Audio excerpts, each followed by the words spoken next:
அது சிவபெருமான் கேள்விப்படுறார். இந்த மாதிரி விஷ்ணு வந்து பெண் உருவத்தை எடுத்துக்கிட்டு மோகினி அவதாரத்தை எடுத்து என்ன பண்ணாரு, அசுரர்களை வந்து ஏமாற்றிட்டு அமிர்தத்தை கொண்டு வந்து தேவர்களுக்கு கொடுத்தார் அப்படின்ற விஷயத்தை கேள்விப்படுறார். கேள்விப்பட்ட உடனே எப்படி எல்லாரும் குடும்பத்தோட படத்துக்கு போறாங்களோ அதுக்கப்புறம் என்ன பண்றாரு பகவான் சிவன் என்ன பண்றாரு, பார்வதியை கூட்டிக்கிட்டு தன்னுடைய சகாக்கள் எல்லாத்தையும் கூட்டிட்டு எல்லாரும் போய் சேர்றாங்க, பகவானை பாக்குறதுக்காக போறாங்க. தனியா போல எல்லாத்தையும் சேர்த்து கூட்டிட்டு போறாரு. எல்லாரும் சந்தோஷமா ரைட்டுமே பகவானுடைய ரூபத்தை பார்க்கலாம் அப்படின்னு சொல்லிட்டு அப்பதான் ஓடி வர்றாரு. என்ன பண்ணிட்டு இருந்தாரு தெரியல, அது வரைக்கும் தியானத்துல இருந்தாரு, என்ன பண்ணிட்டு இருந்தான்னு தெரியல. எப்பயும் பார்க்கக்கூடியவர் இந்த டைம் மிஸ் பண்ணிட்டார். எப்படி பிரம்மா மிஸ் பண்ணாரோ, பிரம்மா என்ன பண்ணாருன்னா அப்பதான் வந்து அகாசுரவதம் நடந்துச்சு. அகாசுரன் அப்படின்ற அசுரனை வந்து பகவான் கொண்டுட்டார். அதுக்கு முன்னாடி என்ன ஆகுது அப்படின்னா மற்ற லீலைகள்லாம் பண்ணிட்டு அகாசுரவதம் முடிச்சிடறாரு. முடிச்ச பின்னாடி எல்லாரும் ஆஹாஹா எவ்வளவு அழகான லீலைப்பா, இன்னைக்கு கிருஷ்ணர் எவ்வளவு நல்லா லீலை பண்ணாருன்னு சொல்லிட்டு எல்லாரும் உச்சி கொட்டிட்டே போறாங்களாம். எப்படி இருந்தார் கிருஷ்ணர் அன்னைக்கு அப்படின்னு சொல்லிட்டே போனாங்களாம். பிரம்மதேவன் தலையை சொல்லிச்சுக்கிறாரு, என்ன லீலை நடந்துச்சு, என்ன பண்ணார் கிருஷ்ணர் ஒன்னும் புரியலையே அப்படின்னு சொல்லிட்டு பிரம்மதேவர் லேட்டா வந்த பின்னாடி அவர் பாக்குறாரு, இந்த பையனா, இந்த சின்ன பையனா இவ்வளவு லீலை பண்ணிட்டு இருக்கிறது, இவனா கோகுலத்துல கலக்கிட்டு இருக்கிறது, இவனா தேவர்கள் எல்லாம் பார்க்கக்கூடிய அளவுக்குள்ள இப்படிப்பட்ட லீலைகள் எல்லாம் பண்றது அப்படின்னு சொல்லிட்டு ஆச்சரியப்பட்டு சரி நம்மளும் கிருஷ்ணர் கொஞ்சம் விளையாடலாம்னு சொல்லிட்டு என்ன பண்றாரு, பிரம்ம விமோகன் லீலை அப்படின்ற ஒரு லீலை, ரொம்ப அற்புதமான லீலை. நம்ம 10ஆம் ஸ்கந்தம் படிக்கும்போது படிக்கலாம். சோ அப்படி பிரம்மதேவர் அங்க லேட்டா வரார், அவர் ஒரு லீலையை பண்ணார் கிருஷ்ணர் அவருக்காக. அப்படி இங்க என்ன பண்றாரு, சிவபெருமான் லேட்டா வராரு, மோகினி அவதாரத்தை பார்க்க முடியாம போயிடுச்சான். அவர் பொதுவா பெண்களை பாக்குறது கிடையாது, கண்ணை மூடிட்டு உட்காந்துருப்பார், தியானத்துல உட்காந்துருப்பார். தன்னுடைய மனைவி பக்கத்திலே இருந்தாலும் உமா பக்கத்திலே இருந்தாலும் பெருசா பொருட்படுத்த மாட்டார். எப்படி பகவான் இருக்கார் அதே போல எப்படி இருக்காரு அவரும் பெண்கள், அதாவது தன்னுடைய சக்தியா இருந்தாலுமே கூட அந்த சக்தி மேல அதிகமா ஈர்ப்புடை இல்லாதவராக தான் இருக்கிறார். அப்படி சிவபெருமான் உட்கார்ந்து இருக்கும்போது இந்த பகவானுடைய இந்த ரூபத்தை பார்க்கணும் அப்படின்ற ஆசையில எல்லாரும் வந்து சேர்றாங்க, பகவானை பார்க்க வந்து சேர்றாங்க. அந்த பின்னாடி அங்க சிவபெருமான் பகவானை போற்றி புகழ ஆரம்பிக்கிறார். ரொம்ப அற்புதமான பிரார்த்தனைகளை இங்க முன்வைக்கிறார். ஏன்னா ஒரு விஷயத்த கேட்கறதுக்கு முன்னாடி அவரை பிரார்த்தனை பண்றது ரொம்ப முக்கியம். என்ன பண்றாரு, சிவபெருமான் வந்து பகவானை புகழ்ந்து பேச ஆரம்பிக்கிறார். அவர் பேசக்கூடிய விஷயங்களை நம்ம ஒன்னா பார்க்க ஆரம்பிக்கலாம். அதுக்கப்புறம் சிவபெருமானுக்கும் பகவானுக்கும் இடையில் நடந்த லீலைகள் என்னன்னு பார்க்க ஆரம்பிக்கலாம். ஸ்ரீ மகாதேவ உவாச்ச தேவதேவ ஜகத் வியாபின் ஜெகதீஷ ஜகத்மயா சர்வேஷாமபி புவனானாம் த்வமாத்ம ஹேதுரீஸ்வரஹ. பகவான் வந்து புகழ்ந்து பேச ஆரம்பிக்கிறார். தேவதேவா, தேவர்களுக்கெல்லாம் தேவனா இருக்கக்கூடியவனே சொல்லி சொல்றார். இந்த தேவ் அப்படின்ற சப்தம் அப்படிங்கிற திவி அப்படின்னா ரொம்ப பிரகாசமானவர் அப்படின்ற அர்த்தம் இருக்கு. தேவ் அப்படின்ற சப்தமானது விளையாட்டு அப்படிங்கிற ஒரு அர்த்தத்தையும் கொடுக்கக்கூடியதா இருக்கு. தேவர்கள் என்னைக்கும் விளையாடக்கூடியவர்களா இருப்பாங்க, என்னைக்கும் ரமிக்கக்கூடியவர்களா இருப்பாங்க. சொர்க்கலோகத்துல என்னைக்கும் ஆனந்தத்தை அடையக்கூடியவர்களா இருக்காங்க தன்னுடைய லீலைகளால். சோ அப்படி தேவதேவா அப்படின்னு சொல்லும் போது தேவர்களுக்குள்ளார லீலைகள் செய்வதில் சிறந்தவன் அப்படின்னு சொல்லி சொல்றார். தேவர்களே லீலைகள் செய்பவர்கள். அந்த லீலைகள் செய்பவர்கள்ல ரொம்ப சிறந்த லீலை யாரா இருக்கும் அப்படின்னா பகவானோட தான் இருக்குமா. ஏன்னா பகவானை போல லீலை யாருக்கும் இருக்காது. இப்ப மற்ற தேவர்களுக்கும் பகவானுக்கு என்ன வித்தியாசம் அப்படின்னா, மற்ற தேவர்களுக்கு ராமாயணத்தை போல மகாபாரத்தை போல பாகவத்தை போல எந்த சரித்திரமும் அமையல. அந்த சரித்திரம் அமையாதனால மற்ற தேவர்களை பத்திய நம்ம குணங்கள் தெரியல, அவங்களோட லீலைகள் நம்மளுக்கு அவங்க மேல பக்தி வர்றது கிடையாது. அவங்கள கேட்டா ஆச்சரியப்படலாம், ஓ தேவர்கள் இருக்காங்கன்னு மரியாதை வரலாம், ஆனா அன்பு வர போறது கிடையாது. ஆனா பகவான் மேல மட்டும்தான் அவனுக்கு அன்பு வரும். காரணம் என்ன அப்படின்னா அவருக்கு அப்படி லீலைகள் அமைஞ்சிருக்கு. ராமாயணம் மகாபாரதம் பாகவதம் போன்ற லீலைகளை பார்க்கறதுனால இந்த பகவான் மேல ஒருவனுக்கு அன்பு வளர ஆரம்பிக்குது, மரியாதையும் வளர ஆரம்பிக்குது, பக்தி வளர ஆரம்பிக்குது. சோ அப்படி கிருஷ்ணர் வந்து கிருஷ்ணருக்கு உண்டான ஒரு மிக முக்கியமான ஒரு குணம் என்ன அப்படின்னா லீல மாதுரியம் அப்படின்னு சொல்றது உண்டு.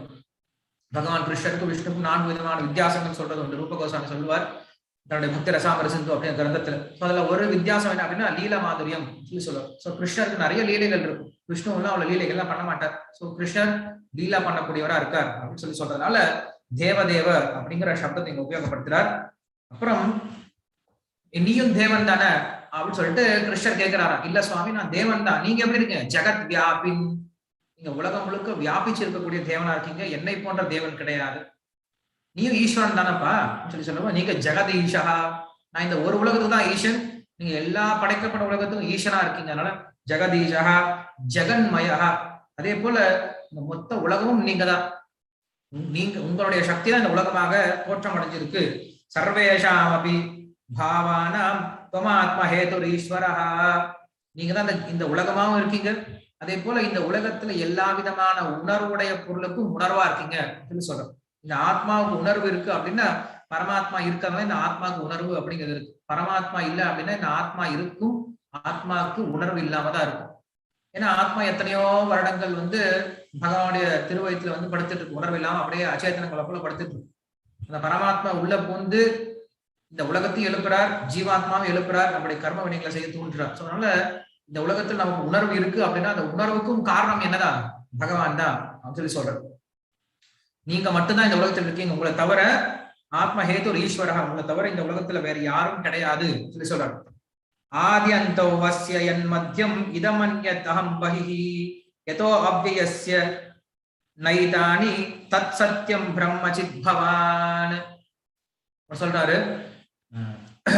இந்த உலகத்துல தோற்றம் அளிக்கக்கூடிய விஷயங்கள், பிறப்பு, இறப்பு, வாழ்க்கை, இதெல்லாம் தோற்றம் அளிக்கக்கூடிய விஷயங்கள். இதுவும் உங்ககிட்ட இருந்தா தோன்றுது. அதே போல தோற்றம் அளிக்காத விஷயங்கள் இந்த உலகத்துல இருக்கு. என்னது? மனம், புத்தி, அகங்காரம், நான், எனது அப்படின்றது எண்ணங்கள். எல்லாத்துக்கும் உங்ககிட்ட இருந்தா இதெல்லாம் தோன்றுது சொல்லி சொல்றாரு. அதே போல உங்களுக்கு ஆதியும் கிடையாது, மத்தியம் கிடையாது, அந்தமும் கிடையாது. எல்லாத்துக்கும் நீங்க என்னைக்கும் நிரந்தரமா இருக்கக்கூடியவர்கள் அப்படின்னு சொல்லி சொல்றாரு.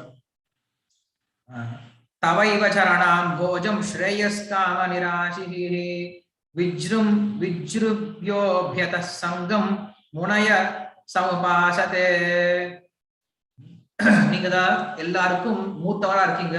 அதே போல எல்லாருக்கும் பெரியவரா இருக்கிறதுனால மட்டும் உங்களை எல்லாரும் வழிபடுறது கிடையாது. இல்ல உங்களை ஏன் எல்லாரும் முழுமுதற் கடவுள் சொல்லி சொல்றாங்க அப்படின்னா, இந்த உலகத்தை படைக்கிறீங்க, மேல சொன்னா இல்லையா, மேல சொன்ன இந்த குணங்களால மட்டும் நீங்க முழுமுதற் கடவுள் கிடையாது. இந்த குணங்களை வச்சு ரிஷிகள் உங்களை வழிபடுறது கிடையாது. ரிஷிகள் ஏன் உங்களை முழுமுதற் கடவுள் சொல்லி சொல்றாங்க அப்படின்னா, எந்தவித ஆசையும் மற்ற ரிஷிகள் என்ன பண்றாங்க? உங்களை வழிபடுறாங்க. இந்த உலகத்துல எல்லா விதமான பற்றுகளையும் தொடர்ந்துட்டு என்ன பண்றாங்க? உங்களை வழிபட ஆரம்பிக்கிறாங்க. சோ இதுல என்ன தெரிஞ்சுக்கலாம் அப்படின்னா, நீங்க உயர்ந்தவர் அப்படின்னு தெரிஞ்சுக்கலாம். சோ உங்களுடைய உயர்ச்சி எப்படி தெரியப்படுது, உங்களுடைய சுப்ரீமசி எப்படி தெரியுது அப்படின்னா உங்களை வழிபடுறவங்களை வச்சு தெரிஞ்சுக்கலாம் அப்படின்னு சொல்றேன். சோ பகவான ஆக்குறது என்ன அப்படின்னா பக்தர்கள் தான். சோ பக்தர்களை பார்த்து அப்படிப்பட்ட பகவான்ரா அப்படின்னு சொல்லிட்டு அவங்க எல்லாத்துக்கும் புரிய ஆரம்பிக்குமா, இப்படிப்பட்ட பக்தன் இருந்தா அப்படின்னா அப்படி அவங்களுக்கு உண்டான பகவான் எப்படி இருப்பான் அப்படின்னு சொல்லிட்டு அவங்க புரிஞ்சுக்க முடியுமா. அதனால அந்த பக்தர்கள் என்ன பண்றாங்க? எங்களை போன்ற பக்தர்கள் கிடையாது. ஏன்னா எங்களை வழிபடக்கூடிய பக்தர்கள்லாம் ஏதோ ஒரு ஜன ஆசைக்காக எங்களை வழிபடக்கூடியவர்களா இருப்பாங்க. ஆனா உங்களை வழிபடக்கூடிய பக்தர்கள் எப்படி வழிபடுறாங்க அப்படின்னா, எந்தவித ஆசையமற்ற, எல்லா விதமான பற்றுகளையும் துறந்த, உங்களை மட்டுமே வழிபடக்கூடிய பக்தர்களா இருக்காங்க. அதனால நீங்க முழுமுதற் கடவுள் அப்படின்னு சொல்றாங்க. இதான உண்மை. ஒரு நாட்டு பிரஜையை வச்சு அந்த ராஜா எப்படிப்பட்டவன் அப்படிங்கிற விஷயத்த புரிஞ்சுக்கலாம். அந்த நாட்டு பிரஜையினுடைய குணங்களை வச்சு, இல்ல ஸ்டூடெண்ட்டை வச்சு இவங்க எப்படிப்பட்ட டீச்சர் அப்படின்னு புரிஞ்சுக்கலாம். பசங்களை வச்சு இவங்க எப்படிப்பட்ட தந்தை தாயா இருக்காங்க அப்படிங்கிறத புரிஞ்சுக்கலாம். அது போல பக்தர்களை வச்சு இவன் எப்படிப்பட்ட பகவான் அப்படிங்கிற விஷயத்த புரிஞ்சுக்கலாம். இப்பதான் நம்ம விஷ்ணுதாசன் அதுல பார்த்துட்டு இருந்தோம். சோ பகவான் எப்படி இருக்காரு அப்படின்னா குரோததா அப்படின்னு சொல்லி சொல்றோம். சோ குரோதத்தை நீக்கக்கூடியவனா இருக்கான், குரோதத்தை அழிக்கக்கூடியவனா இருக்கான். எப்படி அழிக்கக்கூடியவனா இருக்கான்? ஏன்னா பக்தர்களுடைய இதயத்திற்குரிய கோபத்தை பகவானால மட்டும்தான் அழிக்க முடியுமா. எப்படி அழிக்கிறான்னு கேட்கும்போது, பகவான் என்னைக்கும் சத்துவகுணத்துல இருக்கக்கூடியவன்.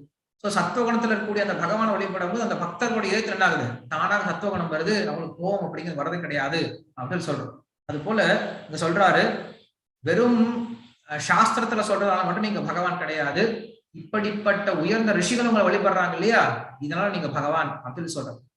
பகவானுக்கு பெருமை என்ன அப்படின்னா, கஜேந்திரனை போல யானையும் வழிபட்டது, இல்ல பிரகலாதனை போல அசுரனும் வழிபட்டான், இல்ல துருவ மகாராஜனை போல சின்ன பையனான இருந்த க்ஷத்ரியனும் வழிபட்டான். எல்லாத்தையும் தாண்டி என்ன பார்த்தோம்னா சுகதேவ கோசாமி போன்ற இந்த உலகத்துல முற்றிலும் எல்லாத்தையும் விட்ட ஆத்மராமர்கள் அப்படின்னு சொல்லக்கூடிய எந்தவித பற்றுதலும் இல்லாத அவங்க என்ன பண்றாங்க? பகவான் வழிபட்டாங்க. இப்படிப்பட்ட அந்த குணத்தை வச்சுதான் சொல்றேன், நீ தான் முழுமுதற் கடவுள் அப்படின்ற விஷயத்த புரிஞ்சுக்கிறேன் அப்படின்னு சொல்றேன். சோ பகவான் எல்லா விதமான மக்களுக்கும் ஏற்கக்கூடியவரா இருக்கார், அதனால நீங்க தான் முழுமுதற் கடவுள் அப்படிங்கிற விஷயத்த சொல்றாரு. இன்னும் ஒரு சில ஸ்லோகத்தினால கிருஷ்ணர் இன்னும் ரொம்ப அற்புதமா வர்ணிக்கிறார் இங்க. ஆனா இதெல்லாம் கேட்டு கிருஷ்ணர் சிரிப்பார். சரி, விஷயத்தை வாங்க சொல்லி சொல்ல போறார், பார்க்கலாம். त्वं ब्रह्मपूर्णम् अमृतं विगुणन् विशोकम् आनन्दमात्रम् अविकारमनन्दमन्यत् विश्वस्य हेतुर्उदयस्थितिः संयमानम् आत्मेश्वरस्तद् अपेक्षता अनपेक्षया சொல்றாரு பகவானே, நீங்க தான் பிரம்மன், நீங்க தான் பூர்ணமானவர், நீங்க தான் என்னைக்கும் அமிர்தம், என்னைக்கும் அழிவற்றவர், நீங்க தான் விகுணன், எந்த விதமான ஜட கலங்கங்களும் அற்றவர், விஷோகக, நீங்க என்னைக்குமே எதுக்குமே புலம்புறதும் கிடையாது. அதே போல ஆனந்த மாத்திரம், உங்களுடைய ரூபமே என்னதான், வெறும் ஆனந்தமயோ அபியாசா சொல்ற மாதிரி ஆனந்தோ பிரம்ம. சோ பகவானுடைய ரூபமே என்னதான், வெறும் ஆனந்தம் ஆனந்தம் ஆனந்தம், அவிகாரம், என்னைக்கும் மாற்றமடையாதான் இருக்கீங்க. அனன்யாத்து அந்யக, அதே போல இந்த உலகத்துல வேற யாரும் கிடையாது, உங்களை தவிர இந்த உலகத்துல வேற யாரும் கிடையாது அப்படின்னு சொல்றாரு. அதே போல விஸ்வஸ்ய ஹேதுர், இந்த உலகத்தினுடைய காரணமா இருக்கீங்க, எல்லாத்துல இருந்து வித்தியாசப்பட்டும் இருக்கீங்க, இந்த உலகத்தை படைத்து காத்து அழிக்கக்கூடியவராக இருக்கீங்க. அதே போல இந்த உலகத்தில் இருக்கக்கூடிய எல்லா விதமான ஆத்மாக்களுக்கும் அவங்க செஞ்ச கர்ம வினைகளை கொடுக்கக்கூடியவராக இருக்கீங்க, என்னைக்கும் சுதந்திரமானவராகவும் இருக்கீங்க அப்படின்னு சொல்லிட்டு பகவான விஸ்வத்தால புகழ ஆரம்பிக்கிறாரு. ஏகஸ்த்வமேவ சதசத்வயம் அத்வயம் ச ஸ்வர்ணம் கிருதா கிருதம் இவன வஸ்து பேதஹ அஜ்ஞானதஸ்வை ஜனைர் விஹிதோ விகல்போ யஸ்மாத் குண வ்யதிகரோ நிரூபாதிகஸ்ய. ஏகஸ்துவம், இந்த உலகத்துல நீங்க ஒருத்தர் தான் இருக்கீங்க, உங்களை தவிர வேற யாரும் கிடையாது. ஞாபகம் இருக்கும்னு நினைக்கிறேன், நம்ம இதை பகவத்கீதை பார்க்கும்போது பார்த்தோம். சோ பகவானை தவிர இந்த உலகத்துல வேற எதுவும் கிடையாது. ஏகஸ்துவம் ஏவ சதசத் துவய அத்வயம் ச. சத் அசத் அப்படின்னா, சத் அப்படின்னா தோன்றிய உருவாக்கப்பட்ட, இதெல்லாம் காரண ரூபம் அப்படின்னு சொல்லி சத்து. அசத் அப்படின்னா தோற்றம் அடைந்த, எஃபெக்ட். சோ காஸ் அண்ட் எஃபெக்டாவும் இருக்கீங்க அப்படின்னு சொல்லணும். உங்களுக்கு ஞாபகம் நினைக்கிறேன், நம்ம சமவாய காரணம், நிமித்த காரணம் அப்படின்னு சொல்லி ரெண்டு விதமான காரணங்களை பார்த்தோம். சோ அவர் தான் காரணமாவும் இருக்கார், அவர் தான் காரியமாகவும் மாறுறார் அப்படின்னு சொல்லி பார்த்தோம். அதே போல ஸ்வர்ண கிருதாகிருத்தம் இவேக ந வஸ்து பேதா, இந்த உலகமே நீங்களாக தான் இருக்கீங்க. எப்படி ஒரு செயின்ல, ஒரு செயின், ஒரு மோதிரம், ஒரு வளையல், ஒரு ஒட்டியானம், ஒரு அங்கி, இது எல்லாத்தையும் பார்க்கும்போது வித்தியாசம் தெரியுது. ஆனா ஒரு பொற்கொள்ளனுக்கு இதெல்லாம் தங்கமா தான் தெரியும், எல்லாம் தங்கம் தான், ஆனா வேற வேற ரூபத்துல இருக்கு. அது போல இந்த உலகத்துல எல்லாம் நீங்கவா தான் இருக்கீங்க, ஆனா வேற வேற ரூபத்துல இருக்கீங்க அப்படின்னு சொல்லிட்டு சொல்ல ஆரம்பிக்கிறாரு. ஆனா யார் ஒருவன் அறியாமையில் இருக்கான், அவன் என்ன பண்றான், இந்த உலகத்துல எல்லாம் வித்தியாசமா வேற வேறையா பார்க்க ஆரம்பிக்கிறான் அப்படின்னு சொல்லி சொல்றாரு. சோ இங்க துவயம் அத்வயம் அப்படின்னு சொல்லி சொல்லும் போது ரெண்டு ரூபமா இருக்கீங்க. துவயம் அப்படின்னா விராட் ரூபம், அத்வயம் அப்படின்னா மகத்தத்துவம். சோ மகத்தத்துவம் நீங்க தான், விராட் ரூபம் நீங்க தான் அப்படின்னு சொல்லி சொல்றார். அதே போல எல்லா குணத்துக்கும் அப்பாற்பட்டவராக இருக்கீங்க அப்படின்னு சொல்லிட்டு இதெல்லாம் வேதாந்த விஷயம் பேசிட்டு இருக்கார். இந்த விஷயம் நம்ம நிறைய பேசியிருக்கோம், வேதாந்த விஷயங்கள் உங்களுக்கு ஞாபகம் இருக்கும்னு நினைக்கிறேன். ஞாபகம் மறுபடியும் ஞாபகப்படுத்த முயற்சி பண்ணுங்க. இதெல்லாம் சொல்லி முடிச்சுட்டு அதுக்கப்புறம் சிவபெருமான் சொல்றாரு, त्वं ब्रह्म केचित् अवयति उत धर्ममेक एक परं सदसतो पुरुषं परेशं अन्ये अवयन्ति नवशक्तियुतं परत्वं केचिन् महापुरुषम् अव्ययम् आत्मतन्त्रम्. பகவானே, உங்களை துவம் பிரம்மா, ஒரு சிலர் உங்களை பிரம்மன்னு சொல்லி சொல்றது உண்டு. கேச்சித்து அவயந்தி உதா தர்மமேக, இன்னும் ஒரு சிலர் சொல்றாங்க நீங்க தர்மம், நீங்க தர்மஸ்வரூபம் அப்படின்னு சொல்றாங்க. ஒரு சிலர் நீங்க பிரம்மன்னு சொல்லி சொல்றாங்க, ஒரு சிலர் நீங்க தர்மம் அப்படின்னு சொல்லி சொல்றாங்க. இன்னும் ஒரு சிலர் ஏகம் பரம் சத சதோ புருஷம் பரேஷம். இன்னும் ஒரு சிலர் நீங்க என்ன சொல்றாங்க அப்படின்னா சத் அசத்துன்னு சொல்லக்கூடிய ஜீவாத்மா பரம், ஜீவாத்மாவிற்கும் இந்த பௌதிகத்துக்கும் நாதனா இருக்கக்கூடிய பகவான் நீங்க சொல்லி சொல்றாங்க. இன்னும் ஒரு சிலர் சொல்றாங்க அப்படின்னா புருஷம், நீங்க தான் புருஷன் அப்படின்னு சொல்லி சொல்றாங்க. பரேஷம், எல்லாருக்கும் ஈஸ்வரன் நீங்க சொல்றாங்க. அந்நே அவயதி நவசக்தி யுதம் பரத்வம், இன்னும் ஒரு சிலர் சொல்றாங்க உங்களுக்கு 9 விதமான ஆன்மீக சக்திகளை கொண்டவர் அப்படின்னு சொல்றாங்க. 9 விதமான ஆன்மீக சக்திகள் என்ன அப்படின்னா விமல, உத்கர்ஷின, ஞான, கிரிய, யோக, பிரஹ்வி, சத்திய, ஈசான, அனுகிரக அப்படின்ற 9 விதமான சக்திகள் இருக்கு. பகவானுக்கு இந்த 9 விதமான சக்திகளை கொண்ட பகவான் நீங்க அப்படின்னு சொல்றது உண்டு. இன்னும் ஒரு சிலர் நீங்க புருஷ, நீங்க தான் உயர்ந்த புருஷன், உத்தம புருஷன் அப்படின்னு சொல்லி சொல்றது உண்டு. இன்னும் ஒரு சிலர் நீங்க தான் அவ்யயம் அப்படின்னு சொல்லி சொல்றது, அவ்யயம்னா என்னைக்கும் அழிவடையாதுன்னு சொல்லி சொல்றது உண்டு. இன்னும் ஒரு சிலர் ஆத்ம தந்திரம், என்னைக்கும் நீங்க சுதந்திரமானவர்கள் அப்படின்னு சொல்லி சொல்றது உண்டு. இந்த மக்கள் என்ன பண்றாங்க, உங்களை இப்படிப்பட்டவர்கள் அப்படின்னு சொல்லிட்டு வர்ணிக்க முயற்சி பண்றாங்க. ஆனா நீங்க இது எல்லாத்துக்கும் அப்பாற்பட்டவரா இருக்கீங்க அப்படின்னு சொல்லிட்டு அடுத்த ஸ்லோகத்துல சொல்றாரு. என்ன சொல்றா அப்படின்னா, இந்த மாதிரி பிரேயர்ஸ் எல்லாம் படிக்கும்போது ரொம்ப இன்ட்ரெஸ்டிங்கா இருக்கு. ஏன்னா கிருஷ்ணரை பத்தி குணங்கள் இன்னும் அதிகம் பேசுறாங்க. நாஹம் பராயுர் ரிஷயோ நமரீச்சி முக்கிய ஜானந்தி யத் விரச்சிதம் கலு சத்வசார்காஹ யன்மாயயா முஷித சேதச ஈஷதைத்ய மர்த்யாதய கிம் உத சஸ்வத் அபத்ர விருத்தாஹ.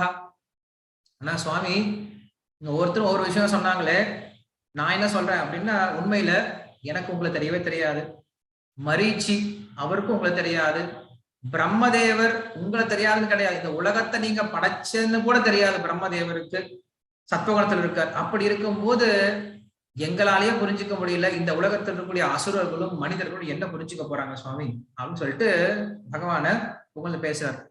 அதுக்கப்புறம் சொல்றார், இன்னும் கடைசி வார்த்தையினால பகவானுடைய பிரார்த்தனை முடிக்கிறார். சத்வம் சமீஹிதம் அதஸ்திதி ஜன்மநாசம் பூதேஹிதம் ச ஜகதோ பவபந்து மோக்ஷௌ வாயுர்யதா விஷதிகம் சராச்சராக்கியம் சர்வம் தத் ஆத்ம கதயாவகமனோ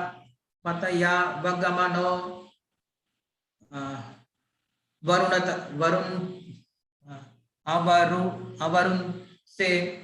என்ன சொல்றாரு பகவானே, நீங்க தான் எல்லாமாவும் இருக்கீங்க, இந்த உலகமாவும் இருக்கீங்க, படைக்கிறது காக்கிறது அழிக்கிறது எல்லாமாவும் நீங்க தான் இருக்கீங்க, எல்லா ஜீவாத்மாக்களுடைய செயலாவும் நீங்க தான் இருக்கீங்க. இந்த உலகத்துல எப்படி ஒருவன் பந்தப்படுறா அப்படிங்கிறதும் மோட்சம் அடையறா அப்படிங்கிற விஷயத்தை நீங்க தெரிஞ்சவங்களா இருக்கீங்க, எல்லாத்துக்குள்ளார நீங்க தான் நுழைஞ்சிருக்கீங்க அப்படின்னு சொல்லிட்டு பகவான ஒரே புகழ்ந்து பேசுறாரு.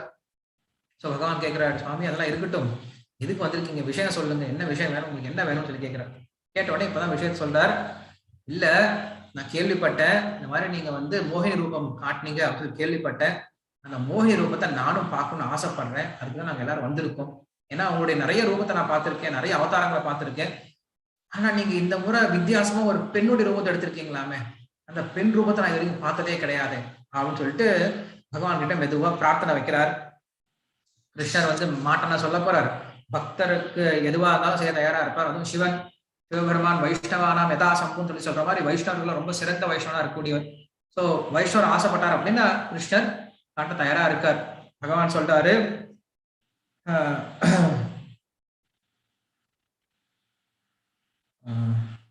கௌதூஹலாய தைத்யானாம் யோஷித்வேஷமயா திருதாஹ பஷ்யத சுர கர்யாணி கதேபி யூஷ போஜனா. ஓ, அந்த ரூபத்தை கேக்குறீங்களா? அது ஒண்ணு இல்ல சுவாமி, நம்ம இந்த அசுரர்கள்லாம் இருக்காங்க இல்லையா, நம்ம இந்த நீங்க கூட விஷம் குடிச்சிங்களே, அந்த சமயத்துல அமிர்தம் வந்தது, அந்த அமிர்த கலசை தூக்கிட்டு ஓடி போயிட்டாங்க. ஓடி போனவனை எப்படியாவது ஏமாத்தி, ஏன்னா இருந்தா பரவாயில்ல, அவன் என்ன பண்றான், அவனுக்கு மட்டுமே சொல்லிட்டு தூக்கிட்டு ஓடி போயிட்டான். இந்த பையனுக்கு அமிர்தம் கொடுத்து ஏதாவது பிரயோஜனம் இருக்கா? அவன் என்ன பண்ணலாம், இவங்களை ஏமாத்திட்டு எப்படியா அமிர்தத்தை தேவர்களை கொடுக்கும் அப்படின்ற எண்ணத்தோட என்ன பண்ணேன், ஒரு பெண் வேஷம் எடுத்துட்டு போன காரியம் சக்சஸ் ஆயிடுச்சு. அந்த ரூபத்தை மறுபடியும் பார்க்கணும்னு நினைக்கிறீங்களா? தத்தேகம் தர்ஷயாமி திதிர்க்ஷயோ சுரசத்தமா காமீனம் பகு மந்தவ்யம் சங்கல்ப பிரபவோதயம். அந்த ரூபத்தை பார்க்கணுமா? ஓகே, அந்த ரூபம் எப்படி இருக்கும் அப்படின்னா, எல்லாருக்கும் காமத்தை உண்டுபடுத்தக்கூடிய ரூபமா இருக்கும். யார் ஒருத்தனுக்கு காமம் அதிகமா இருக்கோ அவன் தான் இந்த ரூபத்தை பார்த்து ரொம்ப மயக்குவான். எனக்கு ஒண்ணும் கிடையாது, நீங்க கேட்டுட்டீங்க, இந்த ரூபத்தை நான் காட்ட தயாரா இருக்கேன் அப்படின்னு சொல்லிட்டு கிருஷ்ணர் அந்த ரூபத்தை காட்ட போறார். கிருஷ்ணர் பொதுவா எதை செஞ்சாலும் நல்லதான் செய்வார், யாருக்கும் கெடுதல் செய்ய மாட்டார். வெளியில பார்க்கும்போது கெடுதலை போல தோன்றாலுமே கூட அது நன்மைதான், அது அந்த பக்தனுக்கு நன்மைதான் கொடுக்குமே தவிர கிருஷ்ணர் என்னைக்கும் யாரையும் அவமானப்படுத்துற மாதிரியோ, இல்ல அவங்களை கஷ்டப்படுத்துற மாதிரியோ, இல்ல அவங்களை தாழ்மைப்படுத்துற மாதிரியோ, அவங்களை டிஸ்கரேஜ் பண்ற மாதிரி எந்த காரியத்தை பண்ண மாட்டார். அப்படி இருந்துச்சு அப்படின்னா கிருஷ்ணரை செஞ்சிருவார், முடியாதுன்னு சொல்லிடுவார். கிருஷ்ணர் இதெல்லாம் செய்ய முடியாதுன்னு சொல்லிடுவார். அப்படி செய்ய முடியாத காரியத்தை பக்தர்கள் கேட்கவே மாட்டாங்க. கிருஷ்ணரை எம்பாரஸ் பண்ற மாதிரி, கிருஷ்ணரை சங்கடப்படுத்துற மாதிரியோ, இல்ல கிருஷ்ணரை அவமானப்படுத்துற மாதிரியோ, கிருஷ்ணர் வருத்தப்படுற மாதிரியோ ஒரு காரியத்தை பக்தர்கள் என்ன கேட்கவே மாட்டாங்க. காரணம் என்ன அப்படின்னா, பகவான் தான் உள்ள உட்காந்து இருக்காரு, அவர் தானே கேட்க வைக்கிறாரு. சோ கேட்க வைக்கிறவரே கேட்ட வச்சுட்டு அப்புறம் வெளில இருந்து வேறன்னு சொல்ல போறாரு. என்ன உள்ள உட்காந்து அவர் தான் கேளு கேளுன்னு சொல்லி சொல்றாரு. சிவபெருமான் என்ன பண்ணாரு, கேட்டார். உள்ள உட்காந்துருக்கு பரமாத்மா கேளுடா கேளுடான்னு சொல்லி சொல்றாரு. ஏன்னா அவங்களுக்குள்ள ஒரு லீலை, இதை செய்யணும் அப்படின்ட்டு, ஒரு லீலையை காட்டணும் அப்படின்ட்டு. எதுக்காக அப்படின்னா சிவபெருமானுடைய புகழை காட்டுவதற்காக, சிவபெருமானுடைய குணத்தை காட்டுவதற்காக இந்த லீலையை செய்யறார். அங்க கேட்கும் பொழுது என்ன பண்றாரு அப்படின்னா, இப்படி பேசிட்டு இருந்த பகவான் என்ன பண்றாரு அப்படின்னா, அந்த சிவபெருமானுக்கு தன்னுடைய அழகான அந்த ரூபத்தை காட்ட ஆரம்பிக்கிறாராம். அந்த ரூபத்தை தனியா கூட்டிட்டு போய் காட்டாலும் பரவாயில்ல, அவருடைய மனைவி இங்க பக்கத்துல பார்வதி உமா பக்கத்துல நின்று இருக்கா, அவருடைய கணங்கள் எல்லாம் பக்கத்துல நின்று இருக்காங்க. அவங்க முன்னாடியே பகவான் வந்து என்ன பண்றாரு, இந்த ரூபத்தை காட்ட ஆரம்பிக்கிறார். இங்க ரூபமானது, அந்த மோகினி மூர்த்தியினுடைய ரூபமானது சுகதேவ கோசன் அவ்வளவு விஸ்தாரம் வர்ணிக்கிறார். சுகதேவ கோசன் வர்ணிக்கிறார் அப்படின்னா இது சாதாரணமான ஒரு பெண்ணுடைய உருவம் கிடையாது. இது வந்து ஏதோ பௌதிகமான ரூபமும் கிடையாது, முழுக்க முழுக்க ஆன்மீகமான ரூபம். அதுல பார்வதி அந்த மோகினி அவதாரத்தை பத்தி சொல்லும் போது, மோகினி மூர்த்தி ஒரு அழகான பெண்ணுடைய ரூபத்துல, பக்கத்துல ஒரு உத்தியானவனம், நல்ல ஒரு தோட்டம் இருக்கு. அந்த தோட்டத்துல நிறைய பழங்கள்லாம் காய்த்து தொங்கிட்டு இருக்கு. அப்படிப்பட்ட வனத்துல ஒரு அழகான ஒரு பெண், அந்த பெண்ணுடைய உடல் அங்க அழகெல்லாம் பத்தி சொல்ல வர்ணிக்க வேண்டும் அப்படின்ற அவசியமே கிடையாது.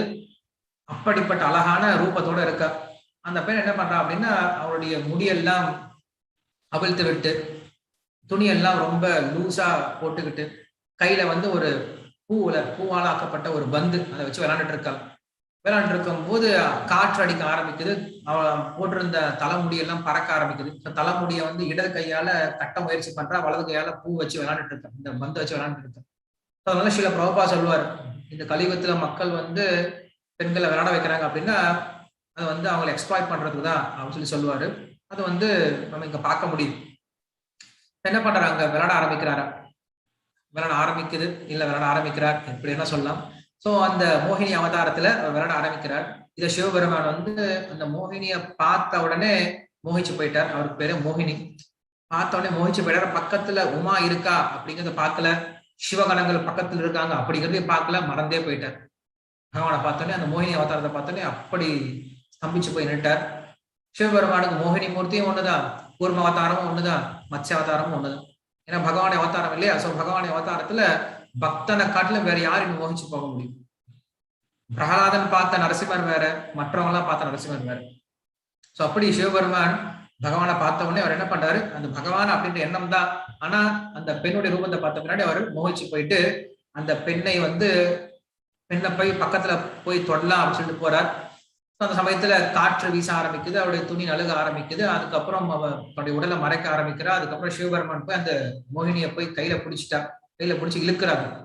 இழுத்த பின்னாடி அந்த பெண் தன்னுடைய வெக்கத்தினால கையை உதறி விட்டு ஓடுறான். சோ ஓடின பின்னாடி சிவபெருமான் பின்னாடியே ஓடுறார். பார்வதி பக்கத்துல நின்றுருக்காங்க, கண்ணை மூடிக்கிட்டாங்க. என்ன பக்கத்துல வச்சுட்டு இன்னொரு பெண் பின்னாடி ஓடுறாரு அப்படின்ற எண்ணம் கூட இல்லாம பார்வதி பார்த்துட்டே இருக்காங்க. சிவகணங்கள்லாம் பார்த்துட்டு இருக்காங்க, நம்ம சுவாமி பாரு ஓடிட்டு இருக்காரு அப்படின்ட்டு ஓடுறாரு அவர். வேற என்ன பண்றாங்க அப்படின்னா, அந்த மோகினி மூர்த்தி உடனே ஒரு இடத்துல போய் நிக்கலையா. என்ன பண்றாங்க, நிறைய உத்தியானவனங்கள் போனாங்க, நிறைய ஆசிரமங்களுக்கு எல்லாம் போனாங்களாம். எந்த ஆசிரமத்தெல்லாம் சிவபெருமான வழிபட்டு இருக்காங்களோ அந்த ஆசிரமத்திலே கூட்டிட்டு போறாங்க. பாரு உங்க சிவபெருமான் எப்படி பின்னாடி ஓடி வராரு அப்படின்னு சொல்லிட்டு. சோ அந்த சிவபெருமான வழிபட்டு இருக்கவங்க எல்லாம் பாக்குறாங்க, நம்ம சுவாமி எப்படி ஓடி போறது அப்படின்னு சொல்லிட்டு பின்னாடியே ஓட ஓட ஓட துரத்திட்டு வந்து கடைசியில பிடிக்க வராங்க. பிடிக்க முடியாம அந்த சமயத்துல சிவபெருமானுடைய எண்ணமானது, ஆசையானது அதிகமானதுனால அவருடைய சக்தியானது வெளிப்படுது. அந்த சக்தியானது இந்த பூமி மேல விழுந்த பின்னாடி அந்த சக்தி தான் இன்னைக்கு நம்ம வந்து நிறைய தங்க சுரங்கமாகவும் வெள்ளி சுரங்கமாகவும் இன்னைக்கு வந்து உற்பத்தி ஆகிருக்கு அப்படின்னு சொல்லிட்டு பாகவதம் சொல்லுது. ஸோ அந்த ஆசை அவருக்கு தீர்ந்த பின்னாடி அவருக்கு கொஞ்சம் விவேகம் வர ஆரம்பிக்குது, கொஞ்சம் புரிஞ்சுக்க முயற்சி பண்ணா. திடீர்னு அந்த மோகினி அவதாரம் மறைஞ்சு போயிடுது. மறைஞ்சு போன பின்னாடி அவருக்கு புரிய ஆரம்பிக்குது, நம்ம என்ன பண்ணியிருக்கோம் அப்படிங்கிற விஷயத்தை புரிய. திரும்பி பாக்குறார், பார்த்துட்டே இருக்காங்க, உமா பார்த்துட்டே இருக்காங்க, ஓடிட்டு இருக்கீங்களான்னு சொல்லி பார்த்துட்டு இருக்காங்க. எல்லாரும் பாக்குறாங்க, நந்தீஸ்வரர்ல இருந்து எல்லாரும் பாக்குறாங்க. சிவபெருமான் கொஞ்சம் கூட வெக்கப்படவே இல்லையா, கொஞ்சம் கூட வருத்தப்படவே இல்லையா, கொஞ்சம் கூட கஷ்டப்படவே இல்லையா. ஐயோ இப்படி நடந்துச்சுன்னு கொஞ்சம் கஷ்டப்படவே இல்லையா. அவர் என்ன பண்ணார் அப்படின்னா, உடனே பகவான் நினைச்சு தியானம் பண்ண ஆரம்பிச்சார். ஏன்னா என்னை மோகிக்க முடியணும், என்ன மோகிக்க செய்யணும் அப்படின்னா அது பகவானால் மட்டும்தான் முடியும். ஏன்னா சிவபெருமானுக்கு ஒரு பேர் என்ன அப்படின்னா தீர அப்படின்னு பேரே கொடுத்திருக்காங்க. சிவபெருமான் ரொம்ப தீரனானவர். அவர் 1000 வருடம் வந்து தபஸ்யம் இருந்தார். பார்வதியை திருமணம் செஞ்ச பின்னாடி 1000 வருடம் தபஸ்யம் இருக்கிறார். சோ அப்ப தேவர்கள்லாம் வந்து பிரார்த்தனை வைக்கிறாங்க பார்வதி கிட்ட, நீங்க சிவபெருமானோட சேர்ந்து ஒரு குழந்தையை பெற்றெடுங்க, அந்த குழந்தையால தான் என்ன பண்ண முடியும், தேவர்களை காப்பாற்ற முடியும்னு சொல்லும் போது பார்வதி தேவி வந்து சிவபெருமானை வந்து கலைக்க முயற்சி பண்றாங்க. அவங்களுடைய பாலுறுப்புகள்லாம் தொட்டு கூட பாக்குறாங்க, அவங்கள வந்து ஆசையை தூண்டலாம் அப்படின்னு சொல்லிட்டு. ஆனா சிவபெருமான் வந்து அவருடைய நிஷ்டையில இருந்து கலைக்க முடியும். காரணம் என்ன அப்படின்னா, அப்படி தன்னுடைய பொருள்களை அவருடைய கட்டுப்பாட்டை வச்சிருக்கக்கூடியவர். அவர் இந்த உலகத்தில் இருக்கக்கூடிய எந்த பொருளும் அவரை வந்து அசைக்க முடியாது. அப்படி இருக்கும்போது இங்க இப்படி அசைஞ்சு போயிட்டாரு, இங்க ஓடுறாரு அப்படின்னா காரணம் என்னது, பகவான். சோ பகவானால கூட அசைக்க முடியாத விஷயம் ஒண்ணு இருக்குமா? அதனால இங்க சிவபெருமான் சொல்றாரு, உண்மையில இது எனக்கு ரொம்ப சந்தோஷம் தான் கொடுக்குது. ஏன்னா இது என்னுடைய பகவானுடைய குணத்தை காட்டுது. பகவானால கூட ஒண்ணு அசைக்க முடியாத விஷயம் ஒண்ணு இருக்கா அப்படிங்கிறது கிடையாது. அதான் அது பகவானுடைய குணத்தை காட்டுது. அதே சமயத்துல சிவபெருமானுடைய பெருமையை காட்டுது. என்ன பெருமையை காட்டுது அப்படின்னா, பகவானை தவிர சிவனை யாரும் என்ன பண்ண முடியாது, அவருடைய மனசை யாரும் கலக்க முடியாது அப்படிங்கிறதுனால ரெண்டு விஷயத்தையும் காட்டுற. இப்படி ரெண்டு விஷயத்தை காட்ட முன்னாடி பகவான் வந்து சிவபெருமான் கிட்ட பேச ஆரம்பிக்கிறாரு. திஷ்டியாத்வம் விபுத்த ஸ்ரேஷ்ட ஸ்வம் நிஷ்டம் ஆத்மனஸ்திதா யன்மே ஸ்ரீ ரூபாய ஸ்வைரம் மோகிதாபி அங்கமாயயா. சொல்றாரு, நீங்க என்னுடைய ரூபத்தை பார்த்தீங்க, ரூபத்தை பார்த்த பின்னாடி மயங்கிய நிலையிலும் கூட என்ன பண்றீங்க, மறுபடியும் உங்களுடைய புத்தியை உங்களுடைய வசப்படுத்திக்கிட்டீங்க. அதனால நீங்க என்னைக்கும் உங்களுடைய நிலையிலிருந்து கீழே இறங்குறது கிடையாது அப்படின்னு சொல்றேன். சொல்லி முடிச்சுட்டு, உங்களை தவிர, இது வந்து பகவான் சொல்லக்கூடிய வார்த்தை, கோணுமே அதிதரன் மாயாம் விஷக்தஸ்வ ரிதிப்புமான் தாம்ஸ்தான் விஜ்ருதிம் பாவான் துஸ்தாரம் அகிருதாத்மபிஹி.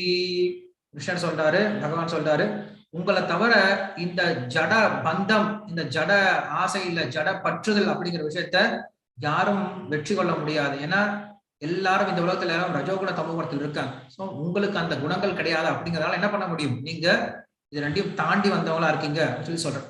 சொல்லி முடிச்சுட்டு, உமா உங்க பக்கத்துல இருக்கக்கூடியவங்க, அவங்கதான் இந்த குணத்துக்கெல்லாம் அதிபதி, அவங்களால என்ன பண்ண முடியல, உங்களை கலக்க முடியல அப்படின்னு சொல்லி சொல்றேன். சொல்லி முடிச்சுட்டு, நீங்க தான் ரொம்ப தீரனானவர்கள் அப்படின்னு சொல்லிட்டு இங்க வந்து பகவான் என்ன பண்றாரு, சிவனுடைய பெருமையை எடுத்து காட்டுறார். சிவபெருமானை சாதாரண ஒரு உயிர்வாளியால அவரை எந்த ஒரு ஈர்ப்புக்கும் கொண்டு வர முடியாது, பகவானால மட்டும் என்ன பண்ண முடியும், சிவபெருமானை கலக்க முடியும் அப்படிங்கிற விஷயத்த காட்டுறார். பகவானால கூட முடியாத விஷயம் ஒன்று இருக்குமா, அதனால பகவானுடைய பெருமையை காற்றார், சிவபெருமானுடைய பெருமையை காற்றார் அப்படின்னு சொல்லிட்டு அவங்களுக்கு சுகதேவ கோஸ்வாமி சொல்றார். ஸோ இப்படியாக சிவபெருமானுக்கு தன்னுடைய ரூபத்தை காட்டின அந்த விஷ்ணு அங்கிருந்து மறைஞ்சு போயிட்டார் அப்படின்னு சொல்லி சொல்றார். சொல்லி முடிச்ச பின்னாடி சிவபெருமான் என்ன பண்றார், தன்னுடைய மனைவியான பார்வதி கிட்ட பேச ஆரம்பிக்கிறார். பார்வதி கிட்ட சொல்ல ஆரம்பிக்கிறாரு, ஐவ்யபயஸ்வம் அஜஸ்ய மாயாம் பரஸ்ய பும்ச பரதேவதாய அஹம் காலானாம் ரிஷயோபிமுன்முக்யோ தயாவசோன்யகிம் உத்சாவதாரஹ. ஹே பார்வதி, பாத்தியா நம்முடைய பகவானுடைய அந்த ரூபத்தை பாத்தியா? சோ யாரால வந்து பகவானுடைய மாயை வெல்ல முடியும்? பகவானுடைய மாயை நீதான். சோ உன்னை வெல்வதற்கு யாருக்கும் சக்தி கிடையாது. சோ அப்படி இருக்கும்போது பகவானுடைய நேரடியான அவருடைய இந்த அந்தரங்க மாயை யாரால வெல்ல முடியும்? அதனால அந்த பகவானுடைய குணத்தை நீ பார்த்துக்கோ சொல்லி சொல்ற.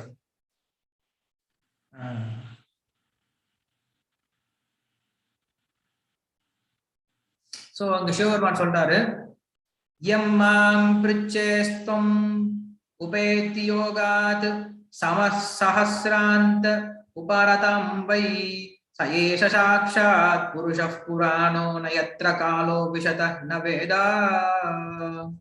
சிவபெருமான் வந்து 1000 வருடம் தபஸ்யம் இருந்துட்டு தன்னுடைய தபஸ் இருந்து வெளில வராரு. வெளில வரும்போது பார்வதி தேவி கேட்கிறாங்க, இத்தனை வருஷமா 1000 வருஷமா நீங்க யார் மேல தபஸ்யத்துல இருந்தீங்க அப்படின்னு கேள்வி கேட்கிறார். இங்க பகவான் காட்டாரு, ச ஏவ சாக்ஷாத் புருஷः புராணஹ. இங்க பார்வதி கிட்ட சொல்றாரு, பார்வதி நீ கேட்ட இல்லையா, இவதார் இந்த பகவான் என்ன பண்ணானு 1000 வருடங்கள் தமம் இருந்து அவனுடைய தியானத்துல இருந்தேன். எந்த ஒரு பகவானை காலம் நெருங்க முடியாதோ, எந்த ஒரு பகவானை வேதம் நெருங்க முடியாதோ அந்த பகவான் தான் என்ன பண்ணான், இத்தனை நாளா தியானம் பண்ணிட்டு இருந்தேன் அப்படின்னு சொல்லி சொல்றோம். சோ இப்படியாக பார்வதி கிட்டையும் அந்த பகவானுடைய பெருமையை எடுத்து பேசுறார். பார்வதிக்கு நல்லா தெரியும் அவருடைய கணவனான சிவபெருமான் மேல அவங்களுக்கு சந்தேகம்லாம் கிடையாது. சிவபெருமான் எப்படிப்பட்ட தீரன் அப்படிங்கிற விஷயம் புரியும், பகவான் எப்படிப்பட்ட சக்தி வாய்ந்தவர் அப்படிங்கிற விஷயம் புரியும். அதனால பகவான் மேல் இருக்கக்கூடிய அந்த அசையாத நம்பிக்கையினாலையும் தன்னுடைய கணவன் மேல் இருக்கக்கூடிய அந்த நம்பிக்கையினால் என்ன பண்றாங்க, பார்வதியும் புரிஞ்சுக்கிறாங்க. சோ இப்படியாக ரொம்ப உயர்ந்த ஒரு லீலையான இந்த மோகினி அவதாரம் அப்படிங்கிற லீலையை வந்து சிவபெருமானுக்கு வந்து பகவான் காற்றார் சொல்லி சொல்றோம். அசத் அவைஷ்யம் அங்கிரீம் பாவகமயம் பிரபன்னான் அமிர்தம் அமரவரான் அசத் சிந்து மத்தனம் கபட யுவதி வேஷோ மோகயன் யஸ்சுராரிம் தமஹம் உபாஸ்ருதானாம் காமபூரம் நதோஸ்மி. சுகதேவ கோசாமி கடைசியில பகவான் கிட்ட பிரார்த்தனை செஞ்சு முடிக்கிறார். எந்த ஒரு பகவான் எங்களுடைய ஆசை எல்லாத்தையும் பூர்த்தி பண்ணட்டும். எப்படிப்பட்ட பகவான் அப்படின்னா, எப்படிப்பட்ட பகவான் வந்து இளம் பெண்ணுடைய ரூபத்தை எடுத்து அசுரர்களுக்கு தர வேண்டிய அந்த அமிர்தத்தை ஏமாற்றி தேவர்களுக்கு கொடுத்தாரோ, எந்த ஒரு தேவர்கள் வந்து பகவான் கிட்ட சரணாகதி பண்ணவங்களா இருந்தாங்களோ அந்த தேவர்களுக்கு அமிர்தத்தை கொடுத்தாங்களோ, அதே போல அந்த பகவானுடைய ரூபத்தையும் அவருடைய லீலைகளையும் எந்த ஒரு பௌதிகவாதிகளால புரிஞ்சிக்க முடியாதோ, எந்த ஒரு பகவானானவன் பக்தினால மட்டும் அடையப்படக்கூடியவனா இருக்கானோ அந்த பகவான் எங்களுக்கு எல்லா விதமான நன்மையும் கொடுக்கட்டும், எங்களுடைய ஆசையை பூர்த்தி செய்யட்டும் அப்படிங்கிற ஒரு அற்புதமான பிரார்த்தனையோட இந்த அத்தியாயத்தை முடிக்கிறார். இப்படியாக